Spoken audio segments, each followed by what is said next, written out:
पंतप्रधान करतील. दादा राज्यात किती जागा येतील? भरपूर जागा येतील.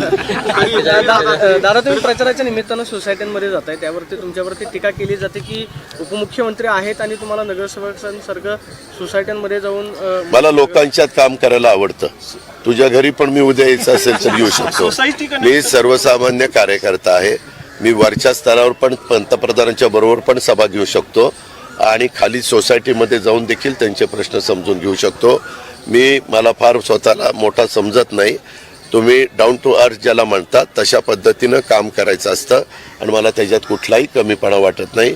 मी वाडी वस्तीवर, ताड्यावर, पांड्यावर जाणारा कार्यकर्ता आहे, ह्याची नोंद घे. आणि पुन्हा असला प्रश्न मला विचारू नको. इतरांनी विचारलं तर त्यांना म्हणा महाराष्ट्र दिनाच्या दिवशी अजित पवारांनी याचं उत्तर दिलेलं आहे.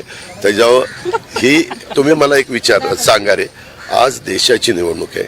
आज पत्रकार मित्र म्हणून तुम्ही जे मला प्रश्न विचारले ह्याच्यातला एक तरी देश पातळीवरचा किंवा उद्या देशाचं नेतृत्व करत असताना कोण मजबूत नेता आहे, देशाचा विकास कशा पद्धतीनं करणार आहे, देशाला पुढं कसं घेऊन जाणार आहे, तिसरी अर्थव्यवस्था जगातली कशी करणार आहे, इकडं बोलू ना. हे काय असलेच चिल्लर प्रश्न त्या ठिकाणी विचारताय. आणि मोदी साहेबांच्या विरोधामध्ये विरोधकांना कुठला मुद्दा न राहिल्यामुळं हे आता हे खालचे काही ना काही मुद्दे वर येतात. मोदी साहेबांना भ्रष्टाचाराच्या बद्दल 10 वर्षात कुठलाही आरोप झाला नाही, त्याबद्दल हे कुणी काही बोलत नाही. मोदी साहेब अतिशय धडाडीनं धाडसानी निर्णय घेतात, ह्याच्याबद्दल यांच्या मनामध्ये दुःख आहे.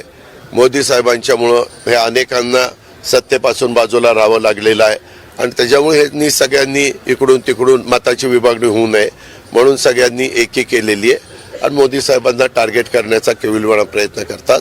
आपली महाराष्ट्रातली जनता सुज्ञ आहे, देशातली जनता सुज्ञ आहे. जरूर सगळा विचार आणि देशाचा विचार, 140 कोटी जनतेचा विचार, जगभरात देशाचं नावलौकिक वाढवण्याच्या करता, देशाला पुढे घेऊन जाण्याच्या करता विजन असणारं नेतृत्व कोण आहे हे सगळं बघून त्यामध्ये मतदान करतील. धन्यवाद.